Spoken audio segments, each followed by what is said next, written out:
नमस्कार दोस्तों। क्या आपने कभी सोचा है कि जिन कहानियों को हम बचपन से सिर्फ कथा या पौराणिक गाथा समझते आए हैं, उनमें इतनी सच्चाई छुपी हो सकती है कि आज का विज्ञान भी उनके सामने घुटने टेक दे। आज हम बात करने वाले हैं एक ऐसे महाकाव्य की, एक ऐसे इतिहास की जिसे दुनिया महाभारत के नाम से जानती है। लेकिन रुकिए, अगर आप सोच रहे हैं कि ये बस कौरवों और पांडवों की लड़ाई की कहानी है, तो आप बहुत बड़ी भूल कर रहे हैं। क्योंकि दोस्तों, आज इस वीडियो में हम आपको महाभारत से जुड़े कुछ ऐसे अकाट्य सबूत दिखाने जा रहे हैं जिन्हें देखकर न सिर्फ भारत बल्कि पूरी दुनिया के वैज्ञानिक, पुरातत्ववेत्ता और इतिहासकार की हैरान हैं। उनके पास इन सवालों के जवाब नहीं हैं कि हजारों साल पहले इतनी उन्नत तकनीक, इतना गहरा ज्ञान और ऐसी अद्भुत रचनाएं कैसी संभव थीं। वीडियो के आखिर में हम आपको वो गुप्त तथ्य दिखाएंगे जिसे आज तक इतिहास की किताबों में या तो दबाया गया या अधूरा समझाया गया है। तो कुर्सी की पेटी बांध लीजिए, क्योंकि ये सफर आपके रोंगटे खड़े कर देगा। दोस्तों, महाभारत का नाम सुनते ही सबसे पहले जिक्र आता है कुरुक्षेत्र का, वो रणभूमि जहां धर्म और अधर्म के बीच इतिहास का सबसे बड़ा युद्ध लड़ा गया। आज भी हरियाणा में मौजूद ये जगह सिर्फ एक ऐतिहासिक स्थल नहीं है, बल्कि अपने सीने में कई राज दफन किए हुए हैं। कहते हैं कि सदियों पहले इसी धरती पर लाखों योद्धाओं ने अपने प्राणों की आहुति दी थी। लेकिन क्या आप जानते हैं दोस्तों कि कुरुक्षेत्र की मिट्टी आज भी उस भीषण संग्राम की गवाही देती है। पुरातत्ववेत्ताओं ने जब कुरुक्षेत्र के कुछ खास हिस्सों की मिट्टी की जांच की तो वे हैरान रह गए। कुछ जगहों पर मिट्टी में लोहे के अंश असामान्य रूप से ज्यादा पाए गए, जैसे मानो वहां हजारों साल पहले अनगिनत अस्त्र शस्त्र पिघल गए हों। और बात यहीं खत्म नहीं होती। कुछ शोधकर्ता तो यहां तक दावा करते हैं कि कुरुक्षेत्र के कुछ इलाकों में आज भी सूक्ष्म स्तर पर रेडियोधर्मिता के संकेत मिलते हैं। जी हां, आपने सही सुना, वही रेडियोधर्मिता जो परमाणु विस्फोटों के बाद पाई जाती है। अब सवाल ये उठता है कि हजारों साल पहले ऐसी ऊर्जा कहां से आई? क्या ये उन दिव्यास्त्रों का प्रभाव था जिनका जिक्र महाभारत में मिलता है, जैसे ब्रह्मास्त्र? वो अस्त्र जिसके बारे में कहा जाता है कि वो पूरे के पूरे नगर को भस्म कर सकता था और जहां वो चलता था वहां सालों तक कुछ उग नहीं पाता था। महाभारत के द्रोण पर्व में ब्रह्मास्त्र के चलने पर जो विवरण दिया गया है, वो आज के परमाणु बम के विस्फोट के बाद के दृश्यों से भयानक रूप से मेल खाता है। हजारों सूरज एक साथ उदय हो गए हों, इतनी रोशनी हुई, धुएं के विशाल बादल मशरूम के आकार में उठे, पानी उबलने लगा, जीव जंतु मरने लगे, हवा जहरीली हो गई। क्या ये महज संयोग है या फिर हमारे पूर्वजों के पास ऐसी तकनीक थी जिसे आज हम समझने की कोशिश कर रहे हैं? क्या आप जानते हैं, कुरुक्षेत्र में स्थित ज्योतिसर वही स्थान है जहां भगवान श्री कृष्ण ने अर्जुन को गीता का उपदेश दिया था। आज भी वहां एक प्राचीन वट वृक्ष मौजूद है जिसके बारे में मान्यता है कि वो उसी समय से है और उस दिव्य संवाद का साक्षी है। वैज्ञानिक इस वृक्ष की आयु का सटीक निर्धारण करने में लगे। दोस्तों, अब हम आपको ले चलते हैं एक ऐसे रहस्य की ओर जो समंदर की गहराइयों में दफन है, भगवान श्री कृष्ण की नगरी द्वारका। महाभारत के मौसल पर्व में वर्णन आता है कि गांधारी के श्राप और यदुवंशियों के आपसी संहार के बाद द्वारका नगरी समंदर में समा गई थी। कई सदियों तक लोग इसे एक काल्पनिक कहानी मानते रहे, लेकिन दोस्तों, असली खेल तो यहीं से शुरू होता है। साल 1980 के दशक में प्रसिद्ध पुरातत्ववेत्ता डॉक्टर एस.आर. राव और उनकी टीम ने गुजरात के तट पर समंदर के नीचे एक प्राचीन शहर के अवशेषों की खोज की। जी हां, वही द्वारका। उन्हें वहां विशाल किले की दीवारें, सुनियोजित बंदरगाह, आवासीय परिसर और यहां तक कि उस समय की मुद्राएं भी मिलीं। कार्बन डेटिंग और थर्मोल्यूमिनेसेंस जैसी वैज्ञानिक तकनीकों से जब इन अवशेषों की आयु का पता लगाया गया तो नतीजे हैरान करने वाले थे। ये अवशेष लगभग 3500 से 5000 साल पुराने पाए गए, जो महाभारत के कालखंड से बिल्कुल मेल खाते हैं।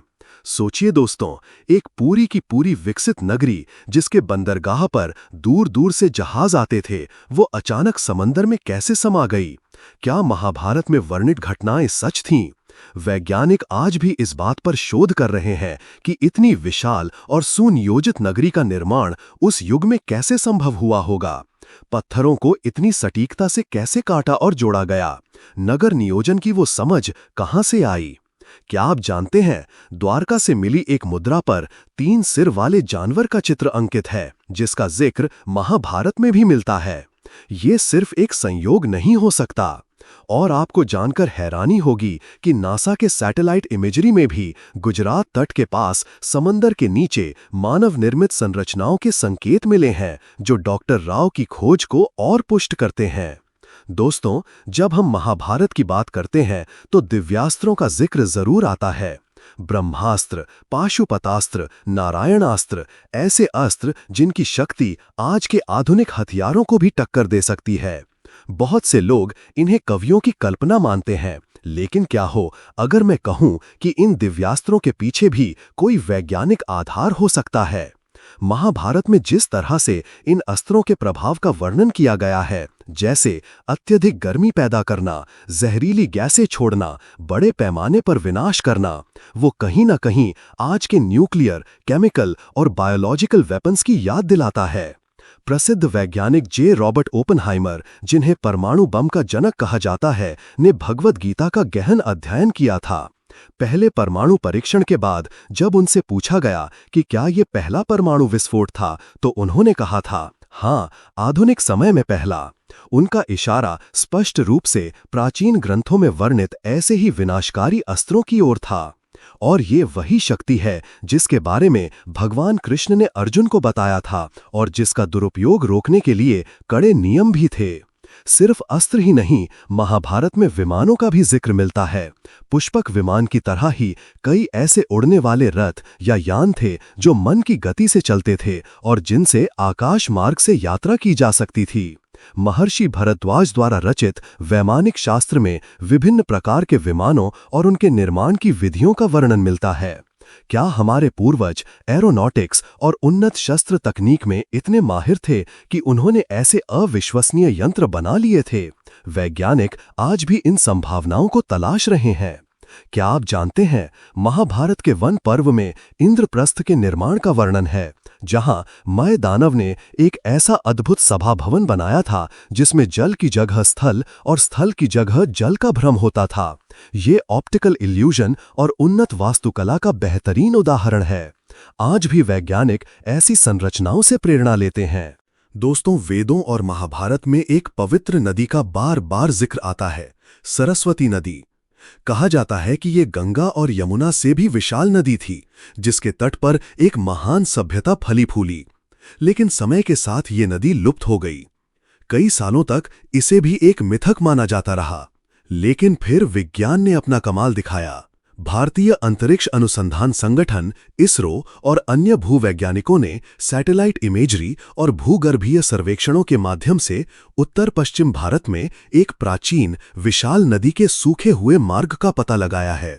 और दोस्तों, ये मार्ग ठीक उसी जगह पर है जहां प्राचीन ग्रंथों में सरस्वती नदी के बहने का वर्णन मिलता है।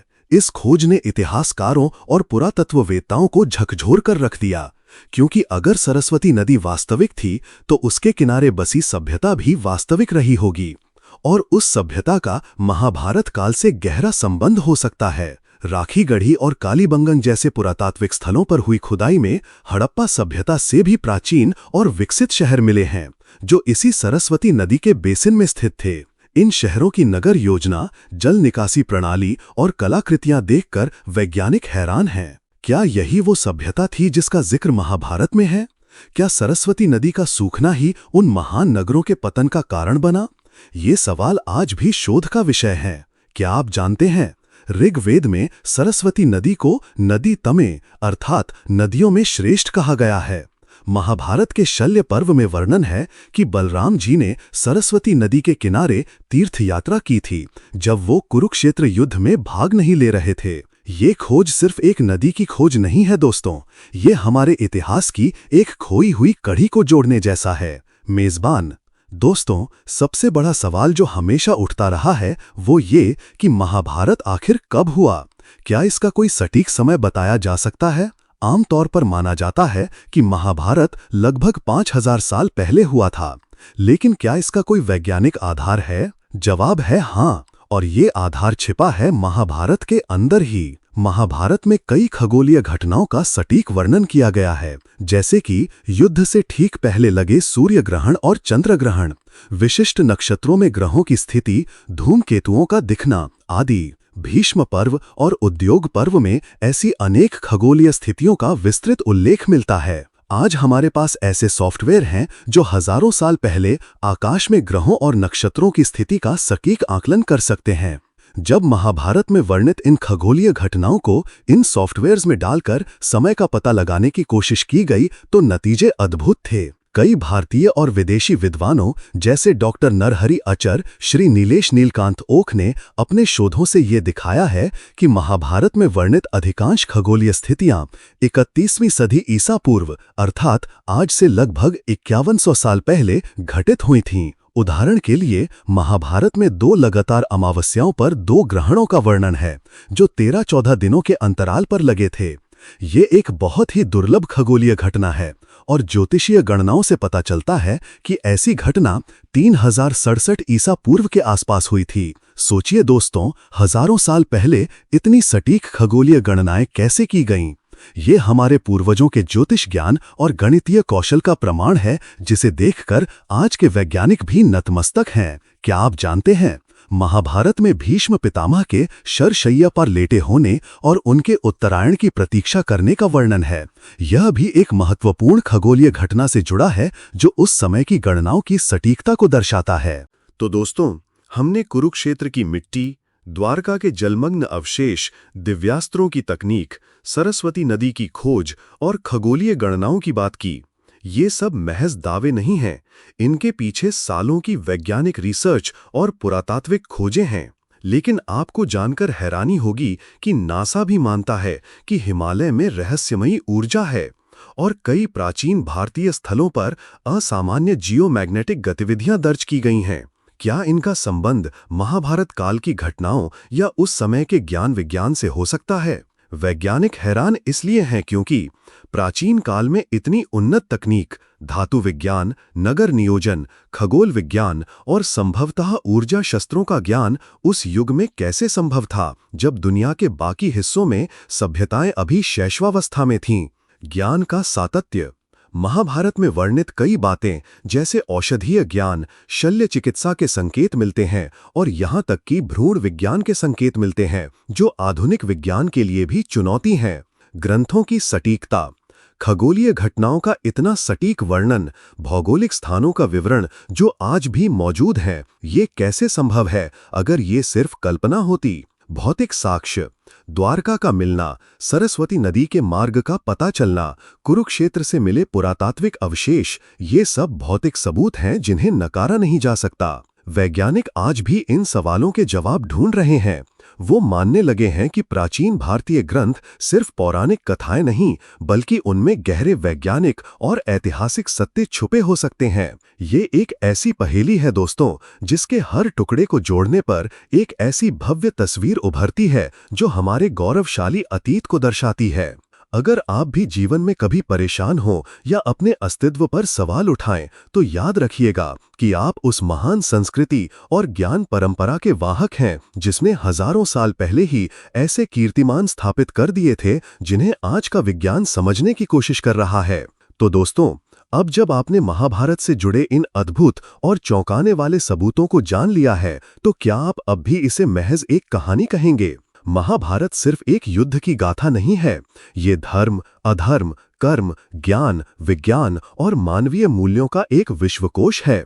इसके पात्र, इसकी घटनाएं और इसमें छिपा ज्ञान आज भी हमारे लिए प्रासंगिक है। वैज्ञानिकों के होश उड़ना लाजमी है, क्योंकि जो बातें आज वो खोज रहे हैं, उनके सूत्र हमारे प्राचीन ग्रंथों में हजारों साल पहले ही दे दिए गए थे। ये हमारे लिए गर्व की बात है। लेकिन दोस्तों, असली खेल तो यहीं से शुरू होता है, क्योंकि ये खोजें अभी अधूरी हैं। अभी न जाने कितने रहस्य हैं जो महाभारत और हमारे प्राचीन इतिहास के गर्भ में छुपे हैं, जिन्हें उजागर करना बाकी है। तो दोस्तों, अब जब आपने इस रहस्य को जान लिया है, तो इसे अपने दोस्तों तक पहुंचाओ, अपने परिवार वालों को बताओ, ताकि वो भी इस सच को जान सकें और अपनी जड़ों पर गर्व कर सकें। और हाँ, अगर आपको ये वीडियो पसंद आया हो तो इसे लाइक करना, शेयर करना और हमारे चैनल को जरूर सब्सक्राइब करना, क्योंकि ऐसी ही ज्ञानवर्धक और रहस्यमयी कहानियां हम आपके लिए लाते रहेंगे।